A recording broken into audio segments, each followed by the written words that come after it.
Good morning students. आज हम लोग क्लास 11th क्लास की फर्स्ट चैप्टर केमिस्ट्री का first chapter some basic concept of chemistry का इंट्रोडक्शन आप देखेंगे।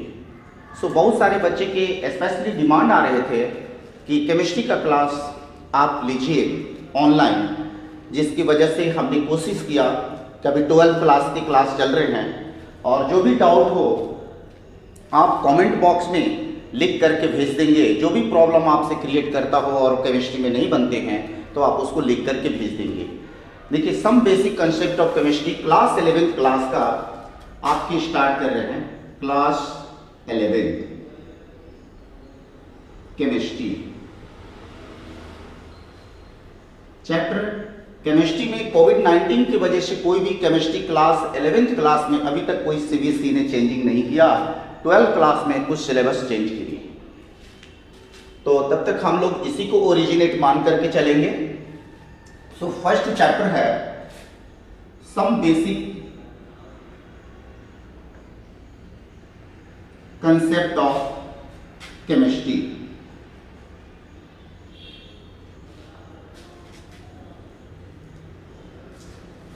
देखिए, थ्योरी पेपर आपको मार्क्स डिस्ट्रीब्यूशन है।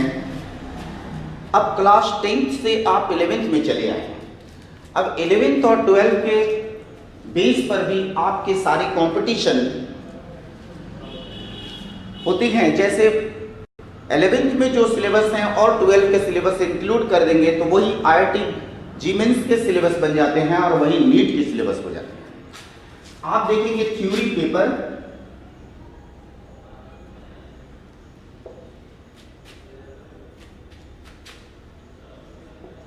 टोटल 70 मार्क्स एंड प्रैक्टिकल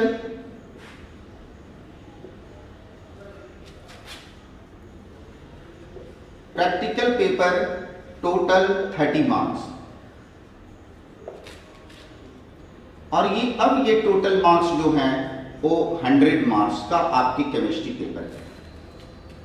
अब यहां प्रैक्टिकल में अगर आप पास कर गए 30 में, पासिंग मार्क्स हुए, तो 10 मार्क्स आपके पासिंग मार्क्स हैं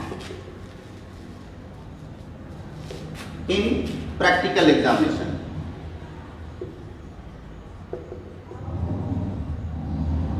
बट ये थ्योरी के केस में थ्योरी का पासिंग मार्क्स देखिए, पासिंग मार्क्स 22.5 यानी अप्रॉक्स 23 मार्क्स ये पासिंग मार्क्स है। अगर आपने 23 मार्क्स अचीव नहीं किए थ्योरी पेपर में तो फिर प्रैक्टिकल का मार्क्स इंक्लूड नहीं होंगे।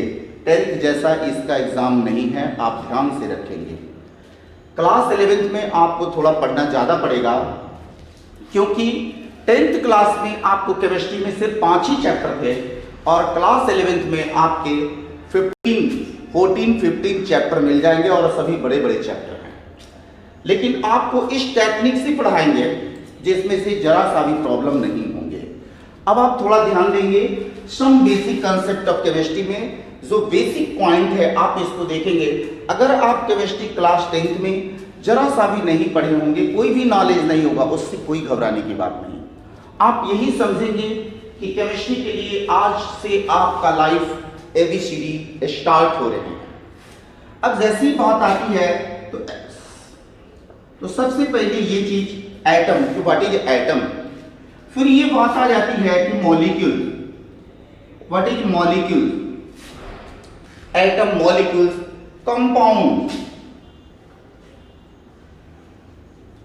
कंपाउंड, ऐसे फिर बात आ जाते हैं रेडिकल्स, कि रेडिकल्स किसको बोलते हैं। सभी को सिंपल डेफिनेशन से आपको नवाजेंगे।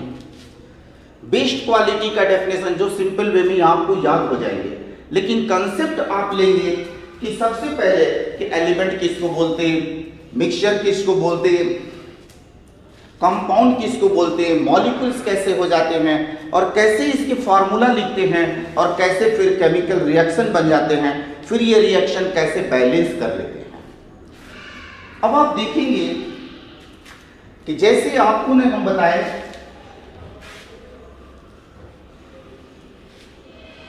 ये ऐसे लिखें हाइड्रोजन और ये लिखें आपको हाइड्रोजन, ऐसा लिखा हुआ, आप क्या बोले, ये एटम है, एटॉमिक फॉर्म है। और यही एटम सब कंबाइन कर गए तो आपके बन गए H2, ऐसे लिखे HH मिला तो आपने लिखा मॉलिक्यूल। अब आपको कोई कहा मॉलिक्यूल, तो आप इसको बोलेंगे मॉलिक्यूल। ये क्या है, एटम, ये क्या है, एटम। अब ये देखिए इसका जो मास होंगे, इसका जो मास होंगे आप बोलेंगे क्या, एटॉमिक मास। देखिएगा ध्यान से, एटॉमिक मास। और इसके जो मास होंगे, इसका जो, ध्यान से देखिए, मास होंगे, आप बोलेंगे इसको क्या, मॉलिक्यूलर मास। अब आपको क्वेश्चन आएंगे, how to calculate the molecular mass of the compound. हम यहां कुछ इंपॉर्टेंट चीजें लिख रहे हैं जिसको आप बेसिकली ध्यान में रखेंगे और घर पर धीरे धीरे थोड़ा थोड़ा कर करके आप पढ़ते रहेंगे।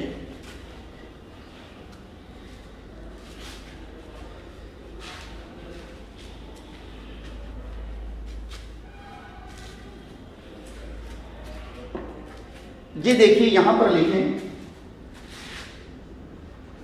सम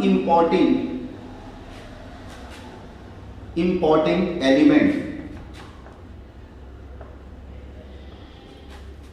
and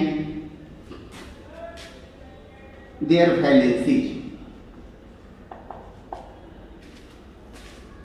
आप आज से काम स्टार्ट कर लेंगे पढ़ाई का। अब यहां लिखे मेटल, जो आपको जरूरी है मेटल से, यहां लिख रहे हैं, देखिए सोडियम, देखिए पोटेशियम, रुबिडियम, और यहां लिखे हैं सिल्वर, Ag। इन सब की वैलेंसी जो है 1। ये क्या है, वैलेंसी। किसी का नेम नहीं आएंगे तो हम वहां पर नाम लिख देंगे। Rb, इसको लिखे रुबिडियम। जो आपको यूज आने वाले हैं उसको आपको लिख रहे हैं यहां। अब नेक्स्ट में देखिएगा मेटल, मैग्नीशियम, ध्यान से देखिए, यहां लिखे मैग्नीशियम, ये देखिए कैल्शियम, ये देखिए स्ट्रोंशियम, यहां लिखे हैं बेरियम, और फिर यहां लिखे हैं जिंक। यहां नाम लिख दे रहे हैं स्ट्रोंटियम, और इन सब की वैलेंसी 2। ध्यान से देखिए, वैलेंसी 2। और अब देखिए फिर यहां लिख रहे हैं मेटल, यहां देखिए मेटल लिखे हैं कॉपर, यहां देखिए आयरन, कॉपर आयरन, और यहां लिखे हैं मरकरी, Hg, मरकरी। इसकी वैलेंसी 1 2, इसकी वैलेंसी 2 3, इसकी वैलेंसी 1 2। आप ध्यान से देखिएगा इसको। अब यहां लिखे हैं मेटल, ये लिखे हैं एल्युमिनियम, और यहां लिखे हैं गोल्ड, Au। इसकी वैलेंसी 3। ध्यान से रखिएगा, इसको बोलते हैं गोल्ड, सोना। ये है मरकरी। इतना मेटल्स को आपको माइंड में रखना ही पड़ेगा हमेशा, और ये याद नहीं करिएगा कि आज ही मुझे याद कर लेना है। पर डे थोड़ा थोड़ा थोड़ा थोड़ा थोड़ा थोड़ा देखते चलेंगे, और एक सप्ताह के अंदर अंदर ये आपके माइंड में जगह बना लेंगे। 1 किसकी वैलेंसी, 2 किसका वैलेंसी, और ये वैलेंसी में वेरिएबल वैलेंसी है 1 2 2 3 1 2, और ये इसकी valency fixed aluminium and gold का 3 वैलेंसी। ये मेटल हैं इंपॉर्टेंट एलिमेंट्स में। नेक्स्ट आपको बता रहे हैं नॉन मेटल्स में।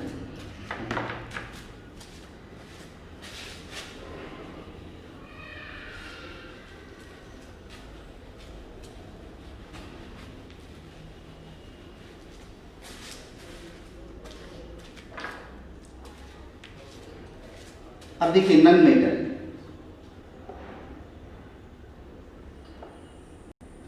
ये देखिए hydrogen 1, carbon 4, nitrogen 3, oxygen 2, sulphur 2, phosphorus 2 3 and 5। अब ध्यान भी रखिएगा, फ्लोरीन, क्लोरीन, ब्रोमीन, आयोडीन, नाम हम यहां लिख दे रहे हैं। फ्लोरीन, क्लोरीन, देखिए ब्रोमीन एंड आयोडीन, इन सब की वैलेंसी 1।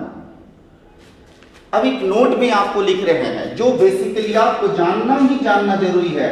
10th क्लास में आपको कुछ नहीं बुझाया है, कोई बात नहीं, कोई फर्क नहीं, आज से आपका जिंदगी स्टार्ट हो रही है केमिस्ट्री के लिए। आप ध्यान से देखिएगा, all metals are electropositive,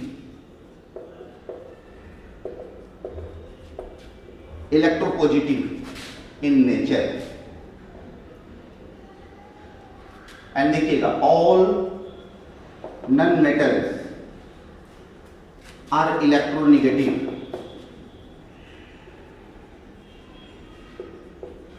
in nature. अब ध्यान से देखेंगे कि नॉन मेटल, जैसे हम सबको एक जगह नॉन मेटल को लिख दिए हैं और एक्सेप्शन यहां दे रहे हैं, एक्सेप्ट हाइड्रोजन, ये पॉजिटिव में भी आते हैं कि सभी नॉन मेटल्स निगेटिव है। अब जैसे कोई कहे Cl, तो ऐसा Cl पर जब भी होगा तो निगेटिव, Br निगेटिव, इसलिए इस तरह से आप अच्छे से इसको नोट करें, देखें और इसके